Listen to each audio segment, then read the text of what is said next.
This is Micornus, Phokane, the leader and the founder of Church Governance Solutions. We are continuing with this topic. We're speaking about if you want to lead as a pastor, what we call a viable church. If you want to lead what we call a living church, what are the considerations? The considerations to lead a viable church, considerations to lead what we call a living church. These are what we're speaking about right now. And I want you to consider the fact that you need to do what we call systematically structure, or you need to systematically structure the church to move people up in the Lord. So you need to structure the church in proper structures, in proper departments, and that will actually help the people to move up. Now, you must have a structure actually of succession, the structure of progression rather, of progressing the people from where they were to a level where they become matured. And that doesn't just happen. It needs an effort. It needs a consideration of an intention, whereby you put an intention to say, I want to progress the people from where they are to a higher level of understanding God. Now, how do you do that? What you do, you put up structures. And I've said earlier that the first structure that you need to put up is the follow-up team, that from the beginning of when people get born again, they need to be followed up at that particular time. They need to be followed up at home and be called and be reminded that they've accepted the Lord as a personal Savior. And secondly, we've mentioned the fact that you need to put up structures whereby you've got some small groups where you involve them, where you teach them the basics of Christianity, where you remind them of the assurance of their salvation, what they've just done by accepting the Lord as a personal Savior. What you do is you make sure that you teach them that they understand that. But the other major thing is the structures that you put in the church that would actually make them to be able to grow daily and become better, for them to learn.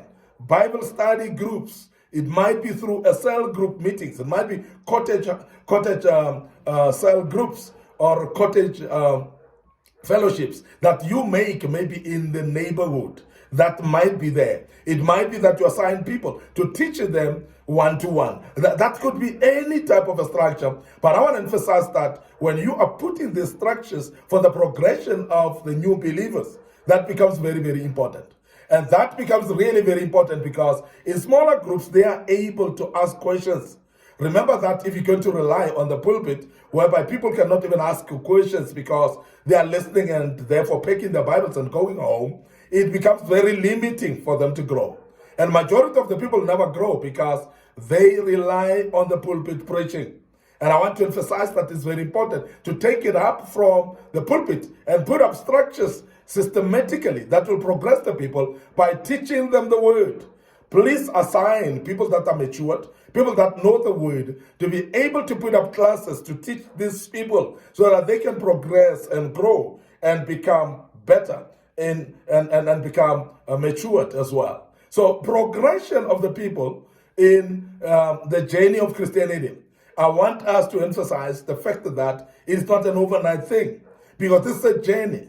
One is going to walk like milestones of a baby growing to become an adult, goes through milestones, go through some steps that they go through. And beside that, if you don't go through those steps, then you'll abort the whole journey of this particular Christian.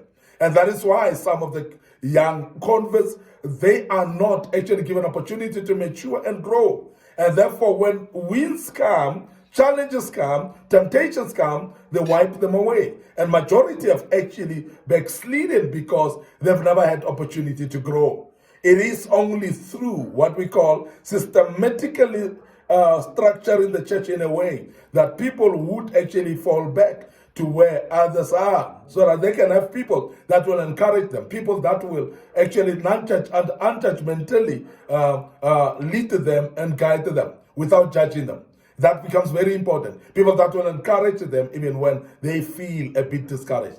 I'm emphasizing this because this is very important that churches do have that. Majority of the churches don't have structures, and that is the reason why people come through the front door, but the back door is open, and they are going through the back door. And that is why the church is forever in a cycle of no growth. And majority of the churches are just not growing in numbers because the very same people that enter through the front door, they go through the back door as well. Now, we need to take care of the front door, but also take care of the back door as well. That the people that have accepted the Lord and they're in the church, we put them in structures that are systematically put up in order to keep the people so that they can progress by growing in the Lord and understand that which they've accepted and be able to move further in their Christian life. This is very, very important that we emphasize that.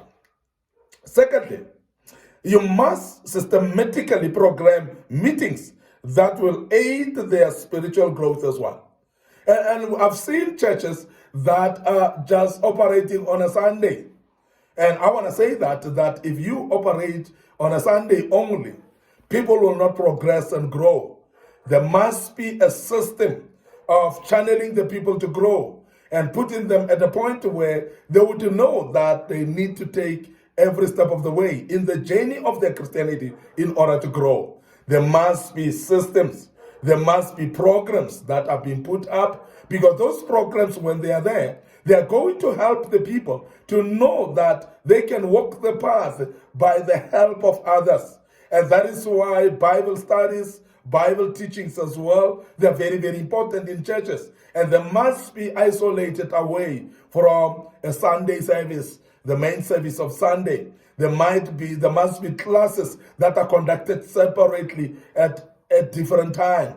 And this is the time where people can take notes, where people can write down and ask questions as well, where people can be given homeworks to go and work on some aspects of the gospel so that they can be able to grow and know the word of God with full understanding. That's the only way you're going to develop roots upon your young Christians, your new converts. That's the only way. When there are programs that are systematic in nature, that they know that they are attending those, particularly during the week. And I want to also emphasize the fact that it's not only Bible studies, also prayer. Remember that new converts need to learn how to pray. It's not easy for them. It is not obvious that they would know how to pray until there are some systematical programs that you put that are going to involve them. And I want to emphasize the fact that many Christians who were just converts, they've learned how to pray by midweek prayers because there are some programs that have been put in there. But I want to emphasize the fact that before the new converts are being channeled to pray on their own, they must be taught how to pray. Remember in the book of Matthew chapter 6, we see the disciples asking Jesus that, Jesus, we want you to teach us how to pray.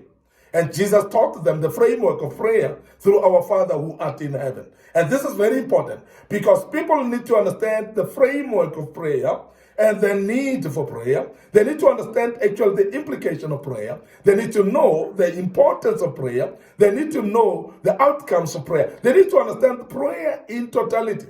And when they understand the need or the prayer impact in their lives, they will pray knowing that prayer is important. It is therefore through systemic programs or systematic programs that have been put in the church that will teach people how to pray. It is very important as well that in these systematic programs, we involve our members to participate.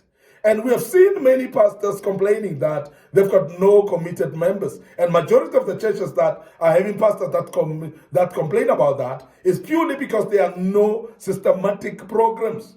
There are no programs that people can be taught how to participate, how to get involved as well. Because in this systematic program, that is sometimes where you identify the gifts of the people, the talents of the people that you can shape and own them into making them to participate. Because remember that people participate with the gifts that they have, with the talents that they have. And when they know that this is my talent, they commit with it and they want to do it.